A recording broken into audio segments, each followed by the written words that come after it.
ভাষায় বলেছেন, এই মাটি তোমার যতটা আমারও ততটা। দেশে গত 15 বছর কেউ নিরাপদ ছিল না, কেউ নিরাপদ ছিল না। হ্যাঁ, নিরাপদ ছিল যারা আওয়ামী লীগের রাজনীতির সঙ্গে যুক্ত, যারা আওয়ামী লীগের লুটপাটের সঙ্গে যুক্ত, আওয়ামী লীগের ভাগ বাটোয়ারার সঙ্গে যুক্ত, তারা নিরাপদ। বেশিরভাগ সংখ্যালঘু ভোট তাদের ব্যাগে যাবে, বেশিরভাগ সংখ্যালঘু ভোট তাদের ঘরেই যাবে।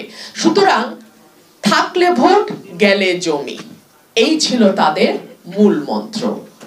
না হলে বলেন গোপালগঞ্জের কোটালীপাড়া শেখ হাসিনা নির্বাচনী এলাকা, সেইখানে তার পেয়ারের বেনজির কি করে সংখ্যালঘুদের বিঘার পর বিঘা জায়গা দখল করে?